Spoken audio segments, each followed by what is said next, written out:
ആയത്തുള്ള അലി ഖമൈനി അതീവ ഗുരുതരാവസ്ഥയിലെന്ന റിപ്പോർട്ടുകൾ. മകൻ മുജ്തബ ഖമൈനിയെ പിൻഗാമിയായി തെരഞ്ഞെടുത്തിട്ടുണ്ട്. അതീവ രഹസ്യമായാണ് മുജ്തബയുടെ തെരഞ്ഞെടുപ്പ് കൈകാര്യം ചെയ്യുന്നതെന്നും റിപ്പോർട്ടുകൾ പറയുന്നുണ്ട്.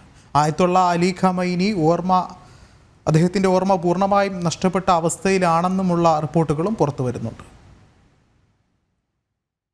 മാസങ്ങൾക്ക് മുമ്പ് അയത്തുള്ള അലി ഖമൈനി ഗുരുതരാവസ്ഥയിലെന്ന വാർത്തകൾ പുറത്തു വന്നിരുന്നു.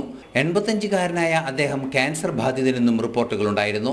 നേരത്തെ തന്നെ അയത്തുള്ള അലി ഖമൈനിയുടെ പിൻഗാമിയായി മുജ്തബയെ തെരഞ്ഞെടുക്കുകയും ചെയ്തു എന്നും വിവരങ്ങൾ പുറത്തു വരുന്നുണ്ട്. അയത്തുള്ള അലി ഖമൈനിയുടെ രണ്ടാമത്തെ മകനാണ് മുജ്തബ.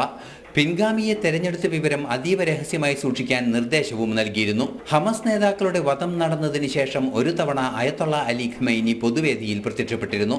പിന്നീടാണ് ആരോഗ്യ പ്രശ്നം സംബന്ധിച്ച് വിവരങ്ങൾ പുറത്തു വന്നത്.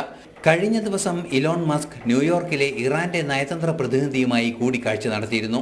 കൂടിക്കാഴ്ചയുടെ വിവരങ്ങളൊന്നും പങ്കുവച്ചില്ലെങ്കിലും അനുകൂലമെന്ന നിലപാടാണ് ഇറാൻ പറഞ്ഞത്. തുടർന്നാണ് ഗുരുതര ആരോഗ്യ പ്രശ്നം ആയത്തുള്ള അലി ഖമൈനിക്കുണ്ടെന്ന വിവരവും പുറത്തുവരുന്നത്. ഇറാന്റെ നീക്കം പ്രതിരോധിക്കണമെന്ന് നിയുക്ത അമേരിക്കൻ പ്രസിഡന്റിനോട് ഉൾപ്പെടെ ഇസ്രായേൽ ആവശ്യപ്പെട്ടിരുന്നു. ശാശ്വത വെടിനിർത്തൽ വേണമെന്ന് ഹമസും ഈയിടെ ആവശ്യപ്പെട്ടു. ട്രംപ് മുൻകൈയെടുക്കണമെന്നും ഹമസ് ഉന്നയിച്ച ആവശ്യത്തിൽ വ്യക്തമാക്കുന്നുണ്ട്. ഹിസ്ബുള്ളയ്ക്കെതിരെ ആക്രമണം കടുപ്പിക്കുമെന്ന് അമേരിക്ക അറിയിക്കുകയും ചെയ്തിരുന്നു. പശ്ചിമേഷ്യയിലെ സംഭവ വികാസങ്ങൾ ചേർത്ത് വായിക്കുമ്പോൾ ഇറാനിൽ അധികാര കൈമാറ്റത്തിന്റെ സാധ്യതകൾ തന്നെയാണ് തെളിയുന്നത്. ഇന്റർനാഷണൽ ഡെസ്ക്, ജനം.